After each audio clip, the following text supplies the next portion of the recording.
মই দানি চাইছোঁ আপোনালোকৰ ওচৰত এটা গুৰুত্বপূৰ্ণ বিষয় লৈ, যেটো হ'ল যে 6 মাহৰ পৰা ওপৰত কিছুমান ল'ৰা ছোৱালীৰ চৰ্দি কাহ হৈ থাকে। সেইবিলাক নিৰ্মূল কৰাৰ কাৰণে মই নতুন পদ্ধতিৰে নতুন কিছুমান মেডিচিন লৈ আহিছোঁ আপোনালোকৰ ওচৰত। প্ৰথমতে চাওক, আপোনালোকে গ্লিনটাভিয়া পেডিটেক সিৰাপ 6 মাহৰ পৰা 1 বছৰ বয়স হ'লে 2 ml কৰি 2 টাইম, তাৰ ওপৰত হ'লে বেছি খুৱাব।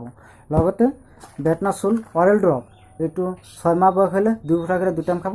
আৰু যদি 6 মাহৰ ওপৰত বয়স হয় 10 মাহ 1 বছৰ 2 বছৰ 10 ml কৰি 2 টাইম 10 ফুটা 10 ফুটা কৰি 2 টাইম খাব। লগতে নেসোডেন পেডিটেক নেজাল ড্ৰপ, নেসোডেন ড্ৰপটো 1 ফুটা কৰি 2 নাকে 2 টাইম দিব। লগতে এজিভেক সাসপেনশন ডেইলি 1 টাইম খুৱাব 2 ml কৰি।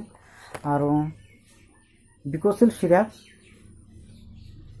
আধা চামচ কৰি 2 টাইম খোৱাৰ পিছত খুৱাব। দেখিব আপোনালোকৰ ল'ৰা ছোৱালীবিলাক কাহ আৰু চৰ্দি সকলোবিলাক ভাল হৈ গৈছে। যদি মোৰ ভিডিঅ'টো ভাল লাগে, লাইক কমেণ্ট আৰু শ্বেয়াৰ কৰি মোক জনাব। Thank U.